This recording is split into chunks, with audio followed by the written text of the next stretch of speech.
Hey everybody, welcome to quarter 4. In this video, I'm going to tell you not only what you need to do for your first assignment of quarter 4, but I'm going to describe to you what every week of the quarter is going to look like and what the expectations will be for assignments and for grades for each week of this quarter. So this is an important video, so make sure you know where to find this thing. First thing I want to tell you is that every week is going to be self-contained. So what that means is the stuff that you learn in a given week will mostly be used, or at least will only be assessed that week only. You're not going to need to remember stuff from week to week. Every week's going to have a set of formative assessments. That's more your daily work, which will make up 20% of your grade. And we'll have an end of the week summative assessment, which will be like the test for that week, and that will be like 80% of your grade. And that summative assessment, as the formative assessments, will take different forms, but you should be able to distinguish between those two different things. And the summative assessment's usually going to be a little bit bigger, or at least more all-encompassing for all the things that we did in that given week. As for the formative assessments or the daily work, every single day, unless I specify otherwise, I want you to have that work to me by 3 o'clock. It will usually be posted by the beginning of the day, that being 8 o'clock. Have it done by 3 o'clock. That way I can grade it and be ready for the next day. Summative assessments, these might vary, but usually those will be due by the end of the week, last day of the week, at 3 o'clock as well. And actually, the summative assessment you're going to have this week will be due Friday, which technically is not a school day, but I'm giving you an extra day to get that thing in. And so I'll tell you about that a little later on in the week.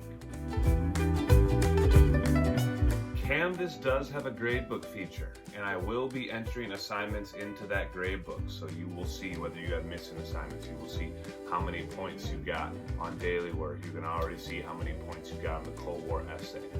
But the grade that you have in Canvas is not your grade. We are still using Synergy for the gradebook. You still need to log into SchoolView. So please, please, please remember that your grade will be reflected in Synergy, your true grade, not Canvas. Although Canvas is a great place to go to see how many points you got on individual assignments and to see what your missing work is. But your grade, your true grade, will always be reflected in SchoolView, in Synergy.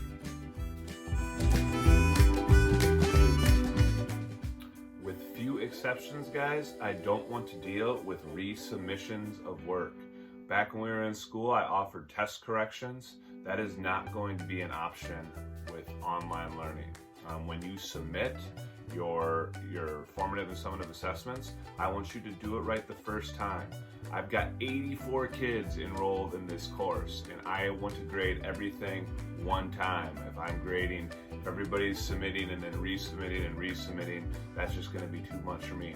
So I will offer you feedback. I'll offer you feedback on your formative and summative assessments, but that is not feedback that you will use to improve those assessments. It is, however, feedback that you should use moving forward.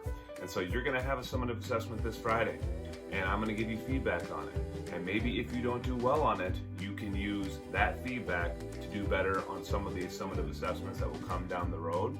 And that's the beauty of having these self-contained weeks.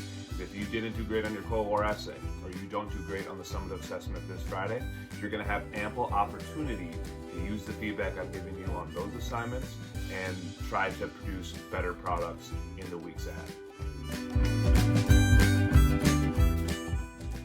So let's get this show on the road, huh?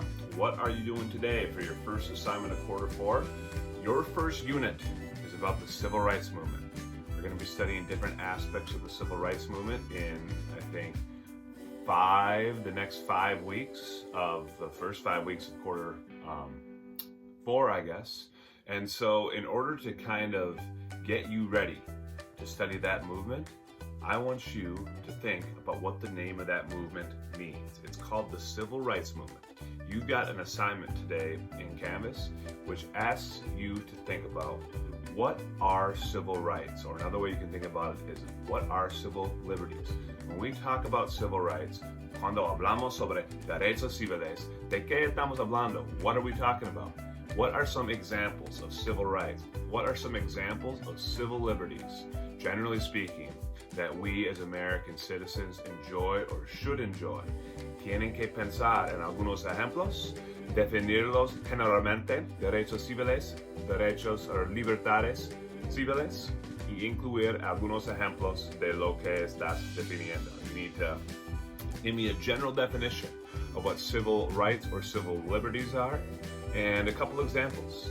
And if you don't have any off the top of your head, use the internet, look it up. What are civil rights? What are civil liberties? But put it in your own words. Don't just give me a straight definition from the internet. Or if you do, give me, the internet says this page says this resource says this, but here's what it means to me. So this is a very easy assignment. It shouldn't take you more than 10 minutes, but it will get your mind in the place where your mind needs to be to do some of the specific learning around a specific movement that happened about 50, 60 years ago in American history. Civil rights movement. What are civil rights? What are civil liberties? What are some examples? This is your first assignment. It's due at 3 o'clock today. Please have it submitted by then. More to come mañana. Adios.